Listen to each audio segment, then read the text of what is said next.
Hello दोस्तों, कैसे हैं आप लोग? ठीक चल रही है आप लोग की पढ़ाई? आज हम लोग राष्ट्रीय अनुसूचित जनजाति आयोग के बारे में पढ़ेंगे। ठीक है। इसके पहले हमने आपका एससी कमीशन खत्म किया था और आपको शायद याद होगा, सभी को याद होगा, जो national commission of scheduled tribe, उसका ऐतिहासिक विकास ठीक यहीं से है। देखिए, परीक्षा अब आपको सभी को पता होगा, अब 24 अप्रैल की जगह 19 जून हो चुकी है। तो आपके पास समय मिला है। समय मिलने का मतलब बिल्कुल भी नहीं है कि अब आराम से हम करेंगे तैयारी। आप लोग प्लीज़, अब तो विस्तार से पढ़ने का समय है। बहुत बेहतर तरीके से आप पढ़िए, आपके अच्छे से नोट्स बनाइए, उनकी तैयारी कीजिए, वो बाद में बहुत काम आएंगे आपको। और हाँ, आगे हम एक एमपीपीएससी प्रीलिम्स के लिए एक टेस्ट सीरीज भी लाने वाले हैं, जो बहुत कम प्राइज में होगी। और उसके जो प्रश्न होंगे, वो प्रश्न प्रयास करेंगे, ऐसे प्रश्न होंगे जो एग्जाम पॉइंट ऑफ व्यू से आपके लिए बहुत महत्वपूर्ण होंगे। और साथ ही अब यूजीसी नेट का जो एग्जाम होने वाला है इस जून में, उसके लिए भी जो समाज कार्य विषय है, उसके लिए भी हम एक टेस्ट सीरीज का लाने का प्रयास कर रहे हैं, जो आपके लिए एग्जाम को लेकर काफी ज्यादा आपके लिए यूजफुल होगा वो। ठीक है, चलिए स्टार्ट करते हैं हम लोग आज का राष्ट्रीय अनुसूचित जनजाति आयोग। देखिए, जब भारत स्वतंत्र हुआ था, आपको हमने बताया था, उसमें भारत के संविधान के आधार पर बहुत से कुछ चीजें पहले से संविधान में डाल दी गई थी, लेकिन उसका इम्प्लीमेंट होना, उसका लागू होना थोड़ा सा कहीं ना कहीं तो ऐसा है नहीं कि परिवर्तन क्रमिक ना होकर एक बार में हो जाए, अचानक हो जाए, ऐसा संभव नहीं हो सकता ना। तो इस आधार पे क्या होता है कि संविधान में तो बना दिया गया, लेकिन आगे जैसे जैसे हमें आवश्यकताएं होती गई, वैसी वैसी आवश्यकताओं के आधार पर हम उसमें सुधार करते चले गए। जैसे शुरुआत में आप हमने बताया कि जो national commission of schedule caste and और national commission of schedule tribe, दोनों का जन्म एक ही आधार पे हुआ। उसके बाद व्यवस्था हुई तो एक सदस्य से बहु सदस्य हो गया। फिर उसके बाद हुआ तो उसको संवैधानिक दर्जा उस आयोग को मिला। और उस समय ये दो भागों में बट गए, एक schedule commission, national commission of schedule cast में आ गया, और दूसरा हो गया national commission of schedule tribe. इसको संविधान में बकायदे आर्टिकल में जगह मिली हुई है, इसलिए एक संवैधानिक आयोग है। कौन सा आयोग है ये एक संवैधानिक आयोग है, इस बात को ध्यान रखिएगा। ये करता क्या है ये भारत में अनुसूचित जातियों के हितों की रक्षा हेतु कार्य करता है। देखिए, हमारा जो ये वीडियो बनाने का पूरा उद्देश्य है, उसमें कम समय में ज़्यादा से ज़्यादा जानकारी हो। जनरली क्या होता है, एक आयोग में आपको 2 घंटे 3 घंटे का वीडियो देखने को मिलता है, और काफ़ी कुछ चीज़ें बेहतर भी बहुत लोग बताते होंगे, हम मानते हैं, ऐसा कुछ नहीं कह सकते किसी के बारे में। लेकिन जनरली आपको हम कम समय में पूरा एक बार जो मेन मेन चीज़ें हैं वो सब बताने की कोशिश करते हैं, और आपको उसमें ये प्रयास करते हैं कि कौन सा इम्पोर्टेंट है, कौन सा नहीं है। ठीक है। अब देखिए, ये आपको बताया हमने, संवैधानिक निकाय एक हो गया। दूसरा हो गया, यह भारत के अनुसूचित जातियों के हितों की रक्षा हेतु कार्य करता है। ये भी इम्पोर्टेंट है, पूछ सकता है एग्जाम में कि यह कार्य क्या करता है, तो कार्य ये है इसका। ये भारत के संविधान में अनुच्छेद 338 ए के तहत यह संविधान में आयोग के रूप में एक जगह प्राप्त की हुई है। अब देखिए, जो पृष्ठभूमि को एक बार हम रिवीजन करके देखते हैं। क्यों? क्योंकि सेम यही चीजें आपको ध्यान होगा शायद अच्छे से, सेम यही चीजें हमने आपको बताई हुई हैं, ध्यान होगा। और इसी का जो, जब हमने अनुसूचित जाति आयोग के बारे में आपको बताया था, उस समय हमने आपको पूरी पृष्ठभूमि बताई थी कि यह एससी एसटी के लिए कर्तव्यों का निर्वहन करने के लिए एक राष्ट्रीय आयोग का गठन का प्रावधान है, जिसमें उनके कल्याण के लिए, सुरक्षा उपायों के लिए, सुरक्षा उपायों से संबंधित सभी जो प्रावधान है उसको लागू करने का प्रयास करते हैं। मामलों की जांच करना, निगरानी करना, अनुसूचित जाति एवं जनजाति से संबंधित विशिष्ट शिकायतों के मामलों में पूछताछ कर सकता है यह आयोग। उनकी सामाजिक आर्थिक विकास योजना प्रक्रिया में भाग लेने के साथ सलाह देना भी का भी अधिकार है इसका। ये हो गई पृष्ठभूमि, ये दोनों के लिए है। किसके लिए है?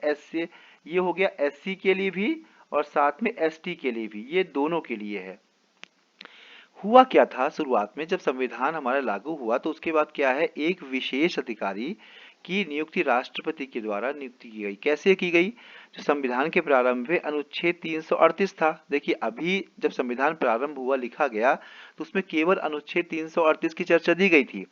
इसके तहत क्या एक विशेष अधिकारी की नियुक्ति होती थी, और ये क्या है, ये जो विशेष अधिकारी की नियुक्ति कौन करता था, ये करता था आपका राष्ट्रपति के द्वारा इसकी नियुक्ति होती थी। और इस विशेष अधिकारी को आयुक्त के रूप में, क्या नाम होता था इसका, आयुक्त के रूप में इसको नामित होता था। ठीक है। अब थोड़ा सा जब आवश्यकता हुई, जब थोड़ी विकास हुआ कि आगे और कुछ करना चाहिए, तब क्या हुआ, तब भारत में 65वां संविधान संशोधन अधिनियम 1990 ये लागू हुआ। इसके आधार पे क्या हुआ, देखिए यह 65वां जो संविधान संशोधन है, ये ध्यान से आप देखेंगे, ये तो 12 मार्च, इसी के आधार पर 12 मार्च 1992 को एक सदस्यीय प्रणाली को किसमें कन्वर्ट कर दिया गया, बहुसदस्यीय के रूप में कर दिया गया। मतलब इसके देखिए अभी तक क्या स्थिति होती थी, अभी केवल एक ही सदस्य होता था, लेकिन बाद में इसको क्या कर दिया गया, इसको कर दिया गया बहुसदस्यीय कर दिया गया, मतलब एक से ज्यादा कर दिया गया। तो उस समय कुल 10 लोग हुआ करते थे उस आयोग में, और ये दोनों, यह शेड्यूल कास्ट और शेड्यूल ट्राइब, मतलब अनुसूचित जाति और अनुसूचित जनजाति, इन दोनों के लिए काम करता था। ठीक है। उसके बाद क्या हुआ, 65वें संविधान संशोधन से, जो आपको बताया 1990 में हुआ, इसमें अनुच्छेद 338 में संशोधन भी किया गया और एक सदस्य से क्या कर दिया गया, बहु सदस्य कर दिया गया, जो 10 सदस्य हुआ करते थे इसमें। यहाँ तक क्लियर हो गया। ये दोनों की कहानी हमने आपको बताई थी, एक जैसी चल रही थी। अब आगे आता है, जैसे फिल्मों में ट्विस्ट आता है, सेम उस प्रकार से इसमें ट्विस्ट आ रहा है। ये 89वां संविधान संशोधन 2003, ठीक है, इसमें क्या हुआ, इसके आधार पर संशोधन में अनुसूचित जाति एवं अनुसूचित जनजाति, इन दोनों के लिए क्या है, जो पहले से आयोग था राष्ट्रीय आयोग को वर्ष 2004 में, कब, 2004 में अलग अलग आयोगों में बदल दिया गया, और इसके तहत एक राष्ट्रीय अनुसूचित जाति आयोग कर दिया गया, national commission of schedule cast. और दूसरा देखो, फिर national commission of schedule cast, इसका क्या है, आर्टिकल 338 है। और national commission of schedule tribe, इसके लिए एक संशोधन करके उसमें एक क्लास और जोड़ दिया गया, और वो कर दिया गया है 338 ए। अब यहां पर संवैधानिक आधार क्या हुआ, national commission of schedule tribe का क्या हो गया, 338 ए। अब क्लियर हो गया। अब यहां से थोड़ी सी कहानी बदल गई। अब जो भी आगे हम बात करेंगे वो national commission of schedule tribe के आधार पर हम लोग इसमें बात करेंगे। ठीक है। अब हम की संरचना की बात करते हैं। देखिए संरचना सेम वैसी होती है जैसी शेड्यूल कास्ट में होती है, सेम होती है शेड्यूल ट्राइब में। सेम होता क्या होता है, एक अध्यक्ष होगा और 4 सदस्य होंगे, और इस 4 को आप एक वाइस प्रेसिडेंट मान सकते हैं, ये प्रेसिडेंट हो गया, और 3 अन्य लोग होंगे। तो टोटल कितना हो गया, ये आपका एक प्रेसिडेंट हो गया, एक वाइस प्रेसिडेंट हो गया, और 3 और लोग हो गए, मतलब टोटल 5 लोग इसमें होते हैं। ये सेम संरचना आपको किसमें, राष्ट्रीय अनुसूचित जाति, राष्ट्रीय अनुसूचित जनजाति, आपको हर जगह देखने को मिलेगी। ठीक है, यहाँ तक क्लियर हो गया आपको। अब हम लोग थोड़ा सा इंपॉर्टेंट बातों में कर लेते हैं। क्या है इंपॉर्टेंट, देखिए ये है इंपॉर्टेंट। पहला क्या है, एक संवैधानिक आयोग है, एक पॉइंट ये हुआ। दूसरा क्या है, अनुच्छेद 338 ए, ये दूसरा पॉइंट हो गया, ये बहुत इंपॉर्टेंट है। फिर हम इसके आगे बढ़ते हैं तो क्या है, इसका यदि इतिहास के बारे में देखें तो वहां पे क्या है, 338 में ही इसका इतिहास। यदि एसटी के बारे में पूछेगा इतिहास तो अनुच्छेद 338 ही है, वहां पर विशेष अधिकारी है। और यदि ये पूछेगा एसटी के बारे में तो अभी भी जो आपको चर्चा करनी है वो अनुच्छेद 338 के बारे में ही करनी है। ये कब तक, जब तक इनका विभाजन नहीं होता, जब तक ये सेपरेट आयोग नहीं बन जाते हैं। ठीक है, इसको क्या कहते थे, इसको आयोग कहते थे। इसका 65वां संविधान संशोधन 1990, ये भी इंपॉर्टेंट है, ये तीसरा पॉइंट मान लीजिए। 12 मार्च 1992 को हुआ। इसका आयोग जो अधिनियम का ईयर है उसको अच्छे से याद कीजिएगा। फिर ये सबसे इंपॉर्टेंट आपका चौथा नंबर, जहां पर क्या है आपका नेशनल कमीशन शेड्यूल कास्ट और शेड्यूल ट्राइब अलग अलग हो गए हैं। ये आपका ये इसमें आप देखेंगे 338 ए आ गया, मतलब ये पांचवा पॉइंट हो गया। ठीक है, और छठवां पॉइंट इसकी संरचना है, ये बहुत इंपॉर्टेंट है, बिल्कुल ये ध्यान दीजिएगा, ये आपके लिए बहुत इंपॉर्टेंट है, अच्छे से आप इसको रिवीजन कर लीजिएगा। लेकिन एक समानता आप जरूर समझिएगा कि सबकी समानता क्या है, समानता सब में है, चाहे आप national commission of schedule caste पढ़ेंगे, national commission of schedule tribe पढ़ेंगे, या नेशनल कमीशन ऑफ बैकवर्ड, ये यदि आप देखेंगे तो वहां भी आपको सेम चीज देखने को मिलेगी। ठीक है, अब देखिए हमने आपको इसके पहले जो पेज में संरचना थी उसमें एक अध्यक्ष था, एक उपाध्यक्ष था और 3 सदस्य थे, मतलब टोटल कितने हो गए, 5। ठीक है, ये भी इंपॉर्टेंट हो गया। अब इसकी इंपॉर्टेंट पदावधि क्या होगी, 3 वर्ष। 3 वर्ष के लिए नियुक्ति राष्ट्रपति के द्वारा नियुक्त किया जाएगा, और अधिकतम 2 कार्यकाल के लिए, कितने कार्यकाल के लिए, 2 कार्यकाल के लिए। अब यदि वर्तमान अध्यक्ष की बात करें तो इसमें वर्तमान अध्यक्ष कौन है, हर्ष चौहान, वर्तमान उपाध्यक्ष अंशुला उइके हैं, और प्रथम अध्यक्ष हैं कुंवर सिंह। ये बिल्कुल भी इंपॉर्टेंट है, आपको बिल्कुल ये अच्छे से याद करना है। ठीक है, अब हम लोग अब इसके कार्य क्या क्या हैं, देखिए कार्य लगभग वही कार्य आपको मिलेंगे जो कार्य आपको देखने को मिले थे किसमें, एसटी में, तो एससी में सॉरी। तो जो एससी के कार्य हैं क्या है, संविधान के तहत जो एसटी जो होते हैं उनको प्रदान किए गए सुरक्षा उपायों के संबंध में सभी मुद्दों की निगरानी और जांच करना, उनके अधिकारों और सुरक्षा उपायों से वंचित करने से संबंधित शिकायतों के मामलों में पूछताछ करना, और सामाजिक आर्थिक जो एसटी होते हैं सामाजिक आर्थिक विकास योजनाओं पर केंद्र या राज्य सरकारों को सलाह देना।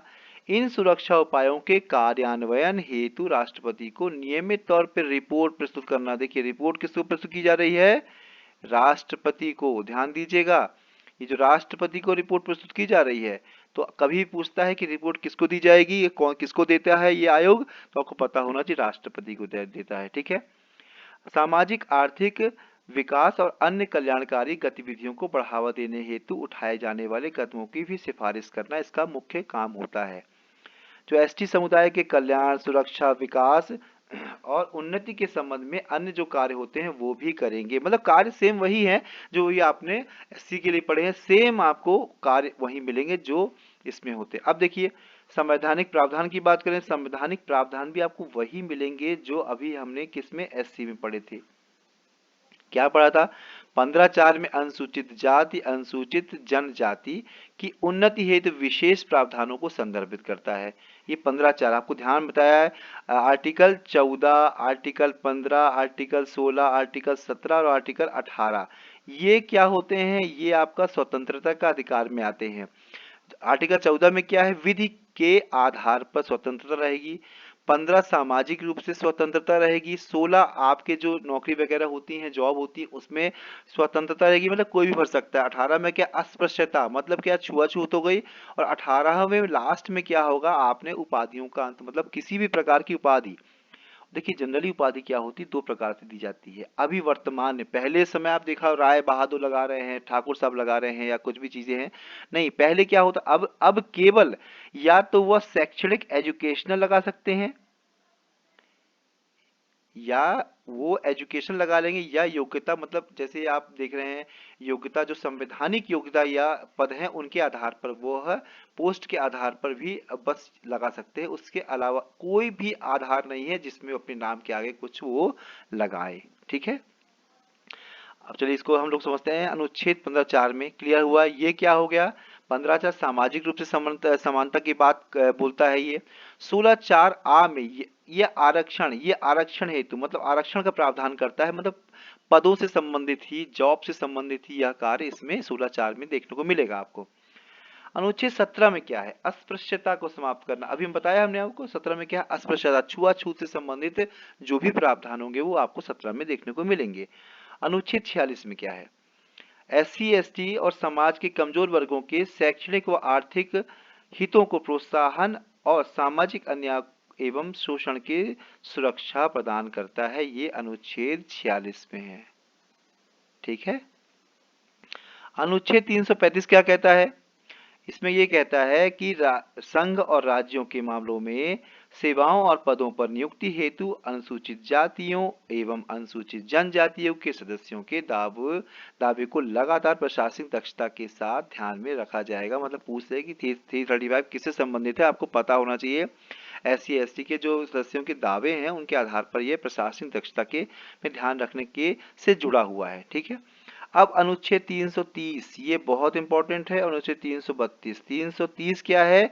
330 लोकसभा में सीटों के आरक्षण संबंधित है। और 332 में क्या है? विधानसभा राज्यों से संबंधित जो है उसमें यह कंप्लीट है कि उनमें जो आरक्षण होगा इसी के आधार पर होगा। ठीक है। संविधान भाग 9 में क्या दिया गया है? पंचायतों में भी क्या दिया है? SC और ST को आरक्षण की परिकल्पना की गई है। ये भी संवैधानिक प्रावधान है। क्लियर हो गया आप लोग को? कोई कुछ भी हो तो आप प्लीज कमेंट जरूर कीजिएगा। अब हम लोग लास्ट में पहुंचते हैं किसमें? मध्य प्रदेश राज्य अनुसूचित जनजाति आयोग। ये मध्य प्रदेश ST कमीशन। ठीक है, ST कमीशन। इस पर देखेंगे आप तो इसमें क्या है? अधिनियम क्रमांक 25 1995 के अंतर्गत 29 जून 1995, ये बिल्कुल इंपॉर्टेंट है क्योंकि MP के हिसाब से अक्सर पूछता है ये, तो आपको पता होना चाहिए कि 29 जून 1995 को क्या है? यह अधिनियम क्रमांक 25 में 1995 के आधार पर इसका गठन हुआ था 29 जून 1995 को। ठीक है। इसमें क्या एक अध्यक्ष और 2 अशासकीय सदस्य होते हैं। मतलब 1+2 की संरचना होती है इसमें। मतलब टोटल कितने हो गए? 3 हो गए। वर्तमान अध्यक्ष कौन है? गजेंद्र सिंह राजू खेड़ी। देखिए ये बिल्कुल हमने अपडेट करने की कोशिश की है, ये बिल्कुल अपडेट। बाकी एक बार आप एग्जाम के पहले एक बार चेक कर लीजिएगा क्या है, शायद आपको समझ में आए। तो ये बिल्कुल इंपॉर्टेंट है, इसको आप बहुत ध्यान से समझने की कोशिश कीजिएगा और याद करने के लिए भी। ठीक है। और इसके जो कार्य हैं उस कार्यों के बारे में हम समझते हैं। तो कार्य क्या है? कार्य में आप देखेंगे तो आयोग के कार्य क्या हैं? इसे कार्य वही है, इसमें संविधान के अधीन तत्समय प्रवृत्त किसी अन्य विधि के अधीन दिए गए संरक्षण के लिए हित प्रहरी के रूप में काम करेगा ये आयोग। मतलब उनके हितों का ध्यान रखेगा। किन्हीं विशिष्ट जातियों, मूल वंशों या जनजातियों या ऐसी जातियों, मूल वंशों या जनजातियों के भागों या उनमें से यूथों को संविधान वो आदेश 1950 में सम्मिलित करने के लिए कदम उठाने के लिए राज्य सरकार को सिफारिश करेगा। मतलब बहुत से ऐसे जो इसमें शामिल नहीं है लिस्ट में, उसको शामिल किया जाएगा। इसका भी प्रयास करेंगे। ठीक है। अनुसूचित जनजातियों के कल्याण के लिए बने कार्यक्रमों के से समुचित तथा यथा समय कार्यान्वयन की निगरानी करे। राज्य सरकार या किसी अन्य निकाय या प्राधिकरण के कार्यक्रमों के संबंध में जो ऐसे कार्यक्रमों के लिए जिम्मेदार हैं, सुधार हेतु सुझाव दे। लोक सेवाओं एवं शैक्षिक संस्थाओं में प्रवेश के लिए अनुसूचित जातियों के लिए आरक्षण किससे संबंधित? कि आरक्षण से संबंधित भी ये कार्य करते हैं और सुझाव देते हैं ऐसे कृत्यों का पालन जो राज्य सरकार दे सके। मतलब सेम वही कार्य हैं जो राष्ट्रीय स्तर पे आपको अनुसूचित जनजाति या अनुसूचित राष्ट्रीय जो जनजातीय आयोग है उसके रहेंगे, सेम वही आपको राज्य के आयोग को देखने को यहाँ मिलेंगे। ठीक है। तो ये आपका कंप्लीट हो गया। आपका क्या कंप्लीट हो गया? राष्ट्रीय अनुसूचित जनजाति और मध्य प्रदेश राज्य अनुसूचित जनजाति। इसके आधार पर आप क्वेश्चन अच्छे बन सकते हैं। प्लीज आप लोग बहुत अच्छे से अभी से पढ़ना शुरू कीजिए, अपने शॉर्ट नोट्स जरूर बनाइए। आगे ये यही शॉर्ट्स नोट देखिए, उस शॉर्ट नोट्स जो बनाते हैं ये देखिए इसको फायदा क्या होता है। ये जो शॉर्ट नोट्स होते हैं ना, इसका फायदा क्या होते हैं? ये तो एक प्री में काम होता है आपके बहुत, और दूसरा होता है आपका प्री के साथ साथ जब मेंस लिखते हैं आप लोग, मेंस में 3 मार्कर होता है ना, 3 मार्कर जब प्रश्न में आपके ये नोट्स बहुत काम आते हैं। क्योंकि जो प्री का जो सिलेबस है लगभग 70% 60% आपको सेम दिखेंगे आपको किसमें? मेंस में। और यदि आपके छोटे छोटे प्रश्न होते हैं वो आपके बने रहेंगे तो आप उसको बहुत अच्छे तरीके से लिख सकते हैं, समझ सकते हैं और उसको आपके दिमाग में सेट रहेगा। अचानक कोई प्रश्न आ जाए तो आप कम से कम लिखने की स्थिति में तो हो सकते हैं ना। ठीक है, चलिए आज का ये कंप्लीट हो गया आपका। अब हम कल ओबीसी कमीशन पढ़ेंगे। क्या पढ़ेंगे? ओबीसी कमीशन, जिसमें आप लोग को पूरा कंप्लीट समझाने का प्रयास करेंगे। ठीक है, okay, thank you very much.